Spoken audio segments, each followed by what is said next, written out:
Hello, everybody. My name is Dave Crawford. I'm Director of Training for CASAC Trinity. Today's training topic, crisis and addiction treatment, crisis, relapse, overdose, and suicide. This training is about how we respond to an individual in crisis. I mean, we've all experienced crisis. We've all gone through some very difficult times. And while there is interventions and things like mobile crisis unit that deal with it directly, at any time we could be faced with a client dealing in crisis, whether we are a case manager through one of our Honey or CCBHC programs, a peer working in the community, a client comes in the outpatient and maybe has some psychotic episode or going through some real difficult time reporting feelings of suicide. In the moment, it could be any one of us, a front desk person, a clinician, a case manager, and how we deal with that person, how we interact with that person is kind of a crucial element. I mean, we're not going to solve every problem in that moment. So this isn't really about strategies to deal with specific crisis. This is more on how we manage crisis and interact with the client. So again, it is all our responsibility. Obviously, if you're a front desk person and checking someone in and they kind of appear to be like really struggling, you might want to ask for some help, but still that initial showing you care and demonstrating empathy is crucial. So this training is pretty much about that. We describe how the interaction of during crisis, what some crises might look like, suicide assessment and prevention, and then also relapse and how that applies to crisis response and overdose and how to administer Narcan. First thing I have is a video on why crisis management is important. We will watch that and then get going with the training.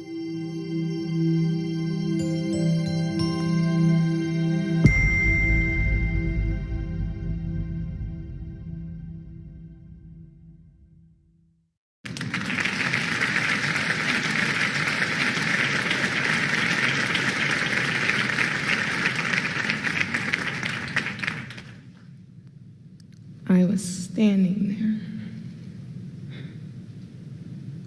there, empty-handed.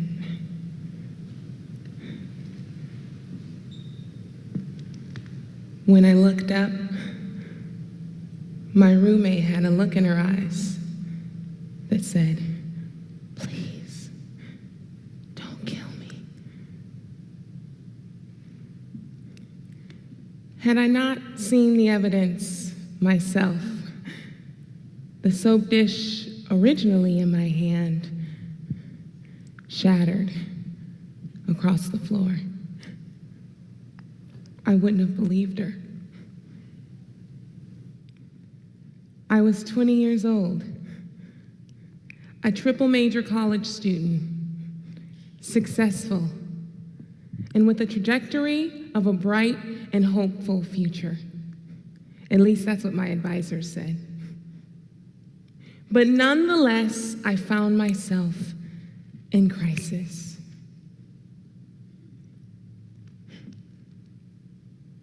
And you would think the most offensive thing about my story was the fact that my roommate looked at me like I was a monster. But it wasn't. What offended me most was that I was educated and found myself in the midst of crisis with no idea what to do about it. What is crisis? Simplified, it's an external stimulus or stressor like divorce, losing a job, losing someone you love, a child or loved one becoming terminally ill unexpectedly. And it's when that unpredictable stimulus or stressor is read by your thalamus as a threat. And that threat triggers the more commonly known process called fight or flight. Which is funny, not haha, that we're talking about fight or flight, because me being a multifaceted crisis survivor, I can tell you what it feels like every time I've undergone a crisis. It feels like I've been dropped in the middle of a war zone with no gun, no vehicle, and no training of where to go. And whether you've been in the military or not, it is common knowledge that it is disgustingly risky to put your life in the hands of a trial and error process. But unfortunately, that's what we do in crisis. So this is what my trial and error process looked like. I picked a therapist. One of my majors in college was psychology, so I thought, why not? The trial quickly turned into error because it wasn't one or two therapists before I saw a reduction in my symptoms, but it wasn't until I got to the 12th therapist that I found someone that fit and actually helped me get on the other side of my crisis. That's a problem.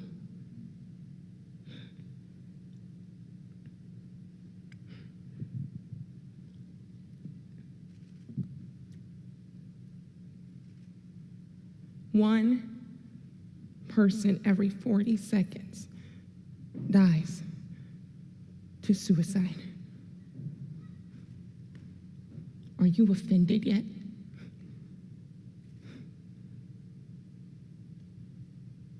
But this is Ted, and I'm not here just to talk about the problems. I'm here to give you an innovative solution. And it's simple: crisis management. I first learned about crisis management in the midst of my therapeutic process. When my ignorance became enlightened by the reality that going to a therapist wasn't going to solve all of my problems. It actually was just the start of my journey. You see, it was in that process I learned the incredible difference between crisis treatment and crisis management. You see, crisis treatment is professionally driven. So lucky me, I ended up in the office of a therapist who is a professional.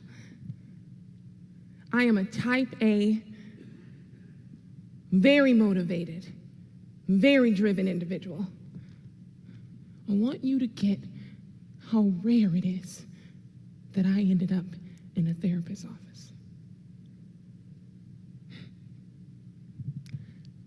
And it's good. You know, crisis treatment is great because it's good to hold professionals accountable. And crisis treatment in nature is intervention. The reality is in order to receive crisis treatment, you must first be diagnosed for its service. But crisis management is incredibly different. Crisis management is personally driven. For instance, had I known that just 3 weeks prior to my psychotic break, that every time after I completed my 10-mile run, when my heart palpitated like,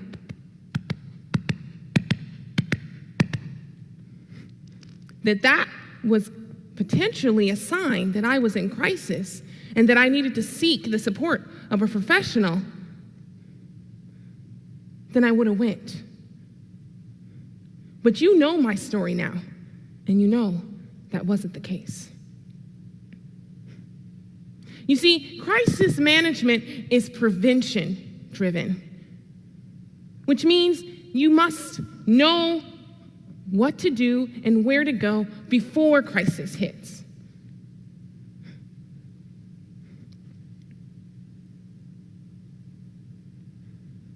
But unfortunately, people in crisis are stuck in a perpetual trial and error process, and not everyone is making it out alive.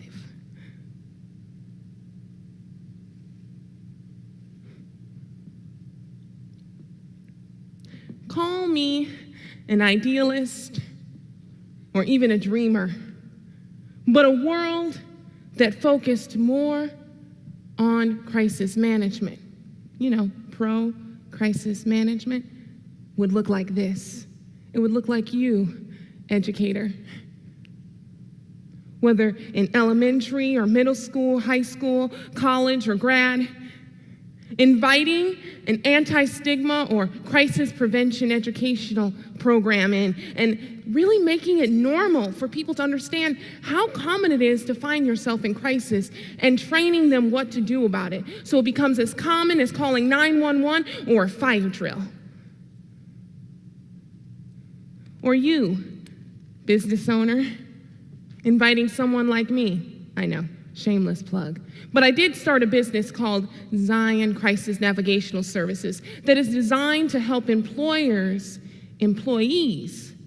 navigate through crisis so they can keep their jobs and also get to the other side of their crisis with dignity. Or you, restaurant owner, coming up with a meal plan where people who find themselves in crisis can maybe get a dish from their favorite restaurant and take the load off. Because if any of you have ever been in crisis, you know that some of the things you forget to do first is to eat, and to eat healthily. You see, crisis management isn't reinventing the wheel or asking for millions of dollars to be invested into our community. Au contraire. Crisis management is you being you, the educated, bringing that service back to our community, uniting and understanding that crisis happens to everybody. So join me and be the change we wish to be. Crisis management, the new community service. Thank you.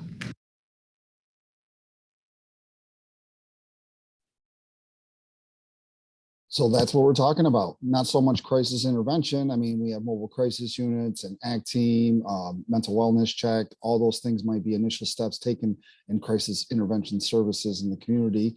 And then sometimes that might be the response.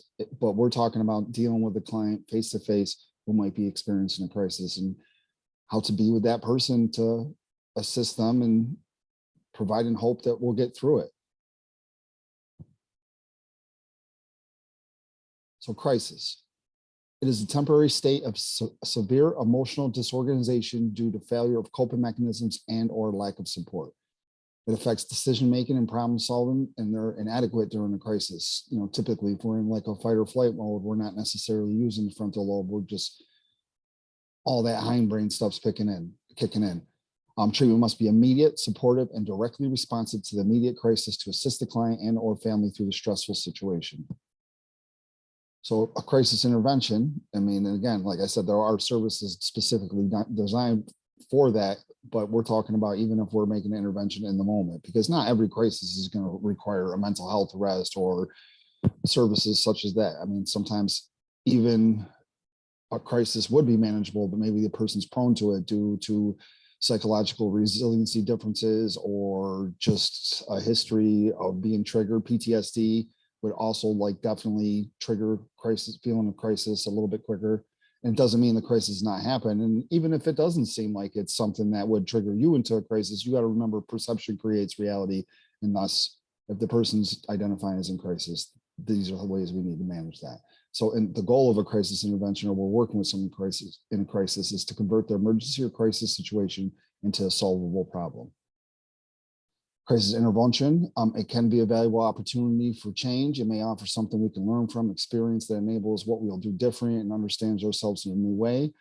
There's a lot of factors that contribute to a crisis-prone tendency client or individual. During a crisis, the client lacks adequate coping skills. A counseling can help the client find those coping skills. And a crisis framework to think about in our field and working with clients with addiction is kind of the functional areas where it might medical, legal, psychological, spiritual, I'd even say family or social could trigger a crisis.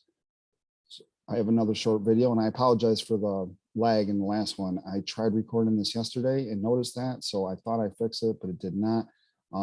Yesterday, it seemed like only that one had it, so hopefully we won't have that again.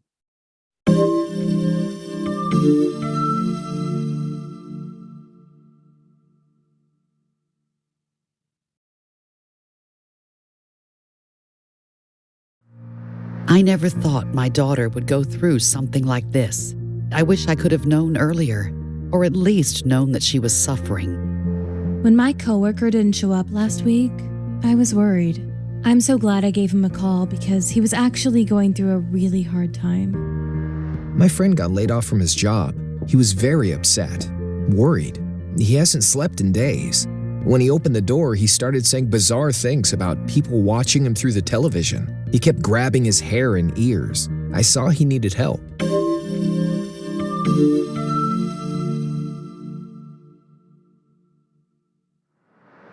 A mental health crisis is when a person's emotional or mental state puts them or someone else in danger and/or prevents them from being able to care for themselves or function effectively in the community. It may occur when mental health symptoms worsen and remain untreated. There are certain signs that may help you identify if an individual may be experiencing a mental health crisis. Some examples are neglect of personal hygiene, dramatic changes in sleep habits such as sleeping more often or not sleeping well, significant weight gain or loss, decline in performance at work or school, pronounced changes in mood such as irritability, anger, nervousness or sadness, withdrawal from routine activities and relationships, expresses no sense of purpose in life, acting impulsively, paranoia, hearing and seeing things that others do not making sense. If someone you know is experiencing a mental health crisis, there are ways to help. Reach out and arrange to talk to them in a private setting. Ask non-judgmental, open-ended questions that show you genuinely care about what they are going through. Avoid jumping in with advice or your own personal experiences.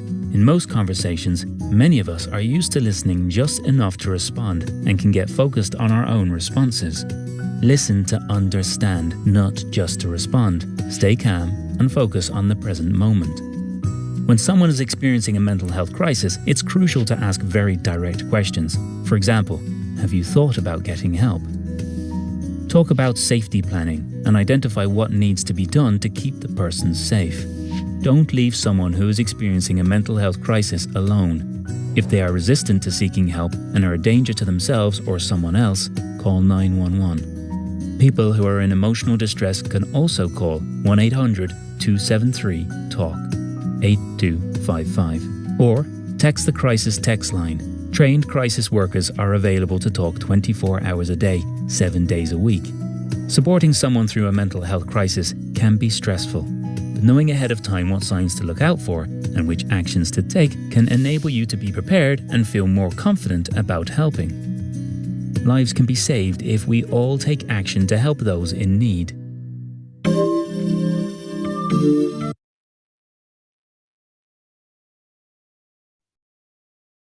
So there are some suggestions and direction on how to manage crisis and act with that person in crisis, and kind of give some good examples of what mental health crisis would look like.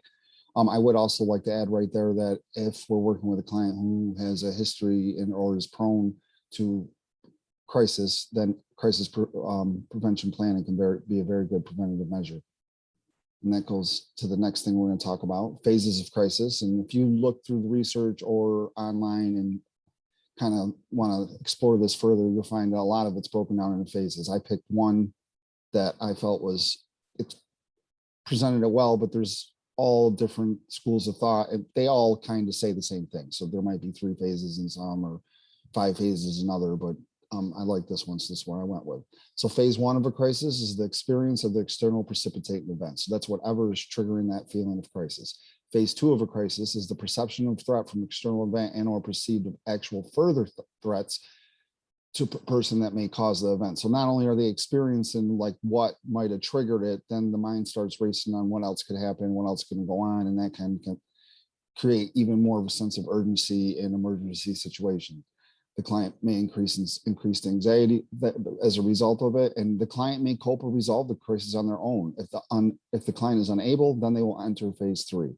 And with phase 2, that's where, again, if a client has a history or is prone to a crisis situation, crisis planning, prevention planning, that might be like if you're working with a client and see it's kind of starting, kind of direct the client to the plan and remind them that they have worked on coping skills So then they might resolve it on their own and not even enter phase 3. But if they enter phase 3, that's failure of being able to cope with the crisis that may lead to an exacerbation of mental health symptoms, relapse in our field, or return to use, which can also increase risk of overdose, increase depression, feeling of hopelessness, and that can thus increase risk of suicide. Client may experience an increase in disorganization, unable to grab their thoughts, trying to like make a plan to get through things, and substance use problems, physical and psychological problems, legal problems, relational problems, vocational problems. They all may emerge.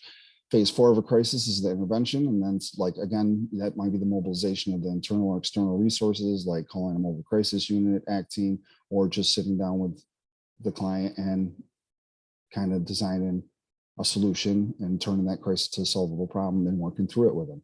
Resolutions related to pre-crisis function include function at a higher level and the same level, at the same level or at a lower level. So if we work through it, the client's gonna, or person, I shouldn't even say client, because I mean, this is also something we could be mindful of each other. We all experience crisis, but if we were able to resolve it and work through it, then we'll kind of return to a pre-functioning crisis stage, where if not, we might think we worked through it, but if the client doesn't seem to be at that pre-functioning stage, it might be an indicator that we need to go a little further. Crisis intervention is again, treatment is immediate, supportive, and direct response to the crisis. It's goal-directed intervention. The feelings of the client are acknowledged. It provides opportunities for expression and validation of feelings. So you constantly want to check in and see how we're doing with this. Connections are made between the meaning of the event and the crisis, and explores alternative coping mechanisms and tries out new behaviors. So again, if you don't have a plan or the plan doesn't seem to work, and that's when we're going to offer some other solutions and try to guide or model the client to use those coping skills. The process of crisis intervention is very important when responding to crisis to establish a rapport.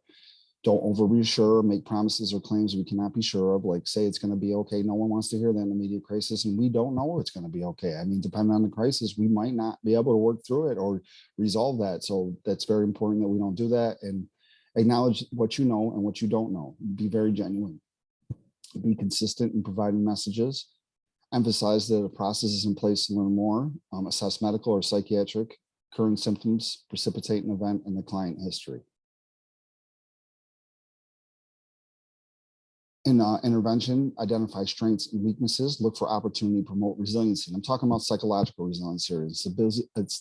Psychological resiliency, if you're not familiar, is the ability to mentally or emotionally cope with a crisis or return to a pre-crisis status quickly. In psychological resiliency, it is a skill and it is something we can all improve on. Some people are naturally better at it than others. And if you're having someone that has a good psychological resilience and kind of is able to separate from those things, and they might go through it a little quicker, where other clients may not. And those, even though they might not have natural strength in it, we're going to look for interventions that can promote that psychological resilience. And it's kind of about psychological resiliency. To strengthen it is, it takes repeated attempts and successes in working through situations like this. So like that thing that we gain confidence when we overcome things, because we can kind of feel like we know it's going to be okay because we have gotten through worse or done similar things before. And that's kind of psychological resilience in a nutshell. You look for possible options for the resolution and identify resources that may be available both for the immediate and long term. So you're kind of going to wrap the client in supportive services wherever you can, just to kind of give them what they need and let them know that help is there and they're not alone. The mental status in crisis. And I think it's important we talk about this a little bit, because we have to keep in mind that the client's feeling a lot of uncertainty. And unfortunately, there are more questions than answers during a crisis, especially in the beginning. At that time, the full magnitude of the crisis, the cause of the crisis, and the actions that people can take to protect themselves may be very unclear. Even if you have a good plan, the client's like, again, with that increased anxiety and the mind perseverating on what's going to get worse, they might not even be hearing that. So you have to acknowledge that that uncertainty is present. And responding to uncertainty during crisis, when responding to uncertainty during a crisis, acknowledge that uncertainty, acknowledge and express empathy for the client's uncertainty, and share with them that the process you are using to get more information about the evolving situation. This will help people to manage their anxieties. Use statements such as, I may not be able to tell you today what's going to solve this crisis, but I can tell you what we're going to do to find out. And I think that alone can be very reassuring, because again, you don't want to make false promises or things that you're not sure you're going to be able to keep, but you do say that, hey, I'm here and we're going to work through this together. Further mental status in a crisis is like feelings of fear, anxiety, and dread. In a crisis, people may feel fear, anxiety, confusion, and intense dread. Fear is an important psychological consideration to the response of a threat. In some cases, a perceived threat can motivate and help people to take desired actions. In other cases, fear of the unknown or fear of uncertainty may be the most debilitating of the psychological response to disasters and prevent people from taking action. So that's a difference that you need to look for. Like, again, like if you see the client is, or the individual, that fear is kind of motivating, like, that's all, I need to fix this right now. That I'm not saying don't say the fear is great to do that, but acknowledge that and roll with that. But in other cases, if you see it's kind of causing a shutdown, you might want to readjust and come at a different way. So when responding to a client in crisis, it can be helpful to portray an accurate assessment of the level of danger and provide action messages so that affected people do not feel helpless. So that is, like, if you see that fear like is causing debilitating, start throwing out some just obvious solutions and let them know that they have control of the situation and that they can problem solve with you and by themselves and work through it. And that can go a long way. Further mental status in a crisis is them feelings of hopelessness and helplessness. I mean, we have a history of trauma, like it can definitely trigger that, oh, why does this always happen? And it's not going to be okay, especially if the client might have a history of things not being okay. So for hopelessness, it is the feeling that nothing can be done by anyone to make the situation better. People may accept the threat as real, but the threat may loom so large that they feel the situation is hopeless.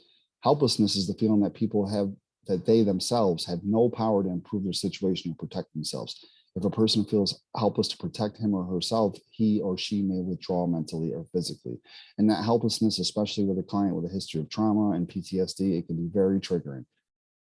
That is what causes those diagnoses, is a situation they experienced that was so profound that they felt they could do nothing about it. So at times when we are triggered with hopelessness or helplessness, that's not only are we dealing with a crisis, we're dealing with a mental health diagnosis and a history of these feelings that kind of just compound and exasperate what's really going on. Responding to the feelings of hopelessness or helplessness instead of trying to eliminate a person's emotional response to the crisis, help the client manage their negative feelings by setting them on a course of action. Taking action during a crisis can help to restore a sense of control and overcome feelings of hopelessness and helplessness. So even the smallest steps here in the beginning, like it's, again, we're not going to solve it that day, and it might take a little time, but just what can we do in the immediate to show that you do have power over getting through this? That's kind of how we got to frame that, our thoughts around that, and we got to approach.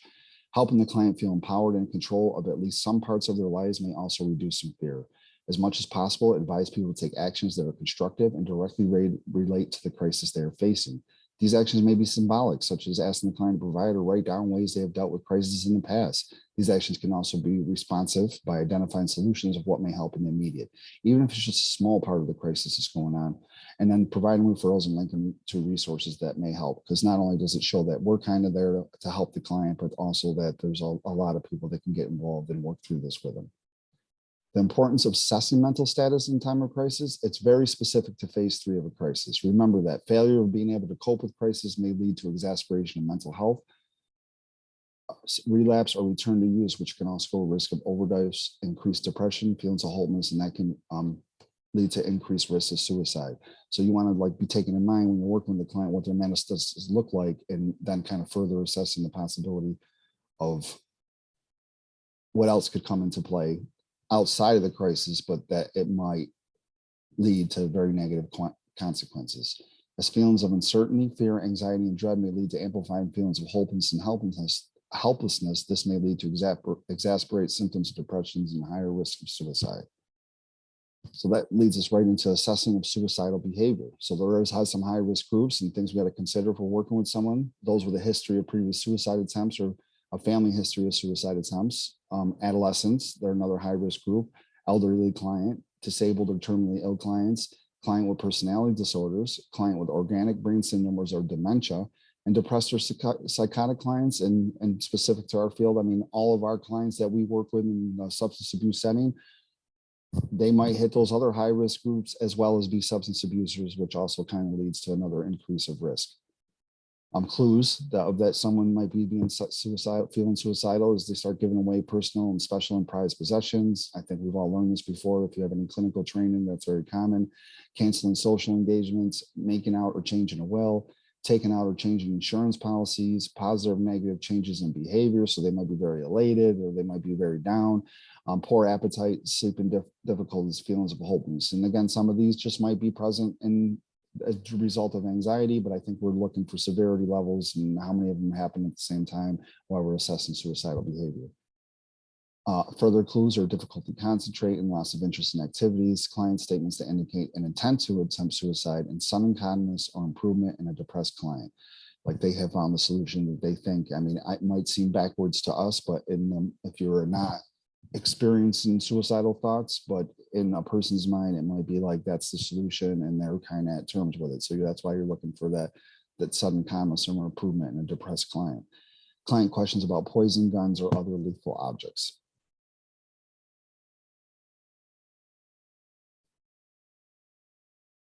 So assessment of suicidal behavior a little further. So again, you identify a couple of those clues and you're taking it all in and you don't think there's really a risk. The client just has some anxiety, but then that's one course of action. Where if you really are seeing a lot that's indicating that the client might be having some suicidal ideation, then you're going to start assessing for the plan. So just asking or trying to gauge through a series of questions if the clients have a plan, what the plan may be, how lethal the plan is, and how likely the death to occur, and does the client have the means to carry out the plan. So the plan is very important. That kind of like increases the risk level substantially, because I mean, if we're going to be honest, there might be times in every person's life where they might have some suicidal ideation. Not that they're necessarily making a plan, but they're feeling hopeless and depressed, and it kind of crosses their mind. And they push that out. That's a lot different plan than I plan on going to buy a gun or looking online to make poison and things like that, that really show an intention to cause self-harm. Then you're going to also assess client histories of attempts, suicide attempts in the past, and the outcomes. Was the client accidentally rescued? Because that also, I think of borderlines a lot. Borderline personality disorder, risk of suicide is high. Sometimes it's kind of a manipulation, emotional manipulation thing, but also that's something you can't ignore with the history. But those are times though that our client might set the stage so that they will intentionally be rescued, and thus the true intention was not suicide. However, borderline personality disorders are very risky because either accidentally it could happen where they set it all up and someone doesn't show up to rescue, or B, even if those first ones were a cry for help or some kind of emotional manipulation, they also can kind of serve as practice runs, and eventually that client might truly follow through with full intention to do so. So I know that it's kind of a feature in some personality disorders, but it's also one we can't ignore, because it can turn from the cry for help or emotional manipulation to lethality very quickly, and we cannot know. So we have to take every threat of it very seriously. Have the past attempts and methods been the same, or have methods increased in lethality? So again, that kind of goes into like working up the courage or the bravery or whatnot. So psychosocial assessment of suicide behavior. Is the client alone or alienated from others? Is hostility or depression present? Do hallucinations exist? Is substance abuse present? Any recent losses or physical illness? Any environmental or lifestyle changes? These are all things we're looking at. Responding to imminent suicide risks, so suicide prevention measures. If you're working with a client in the home or the client's present with you, and if you can remove harmful objects, put away sharp knives. If you can, like in a bedded program, you might confiscate. I know I worked at inpatient for a while, and that's something, if we had true suicide arrest, we would kind of go in the room and take everything that might cause harm. Call 911 or the mobile crisis unit and wait for them to show up. Do not leave the client alone. Provide one-on-one supervision until emergency responders or mobile crisis show up. Provide a non-judgmental care and attitude. Encouraging the client to talk about feelings and identify positive aspects about self, and like kind of, you don't want to be all artificial and that thing we do where you can't come judgmental. I think that's where I'm headed with this. You can't say like, that's crazy. Why would you do that? You're kind of, instead of trying to look to promote some resiliency and cue the client that they have reasons to live and have a lot of strength as a person. And again, you gotta, that's approach is everything there. How you frame things is everything there, because you don't want to cross that line and be feeling like presenting judgmental. Help the client identify support systems and continue to assess the suicide potential till help arises, or if, for instance, mobile crisis shows up, because sometimes they do, and the client says they feel better, and that might be the end of that for that moment. And then further down the road, you should still, while you're working with the client, go ahead and keep assessing for risk of suicide potential. Things not to do in a crisis: give false assurances, become anxious yourself, shout or raise your voice, focus on problems versus focusing on solutions, or project your interpretation on what's going on. Like, hey, this is no big deal. Why do you feel like that? Like, that's definitely a big no and do not. So facing the facts, suicide is not predictable in individuals. In a study of 4,800 hospitalized vets, it was not possible to identify who would die by suicide. There's too many false negatives and false positives.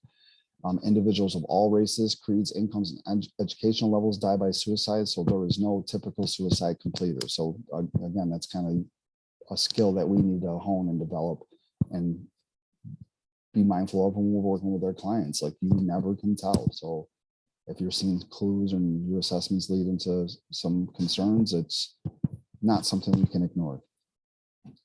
So the connection between crisis, depression, suicide, and drug addiction, death by suicide and psychiatric diagnosis, psychological autopsy studies done in various countries over 50 years report same outcomes. 90% of people who die by suicide are suffering from one or more psychiatric disorders: major depressive disorder, bipolar disorder and depressive phase, alcohol or substance abuse, schizophrenia, personality disorders such as borderline, which we already talked about a little bit. So the connection between crisis, depression, suicide, and drug addiction: alcohol abuse is associated with 25 to 50% of suicide. So even if the client may not be necessarily an addict, I think that alcohol would be present because maybe that they're trying to build up the courage and like reduce inhibitions to harm self. So it's definitely correlates, and it definitely goes hand in hand. And because our population specifically is kind of, that is what we treat, we might see that a little bit more. Research later points to clues such as wanting to end psychological pain, escape or join a deceased loved one, gain attention, control others, or take revenge. All right, so I'm going to break this into 2 separate videos. And our next video, we're going to start with crisis and addiction and relapse, kind of get into what that looks like, how a relapse can either be the result of, as a kind of a maladaptive coping skill, like a response to a crisis that might lead a person to relapse, or how, if a person relapses, that can increase feelings of hopelessness in itself and kind of start that ball rolling to its own type of crisis. So again, we'll break that. And also in the next session, we do how to administer Narcan. So I will break this in half, and that is all I have for today. So again, as I said in the beginning, this is, although some crisis interventions were mentioned, and we all know there's community supports for crisis interventions, this is not about that. This is how we respond if faced with the individual or client who might be experiencing crisis. So that's all I got today. The other video will be done shortly, and I hope it was helpful.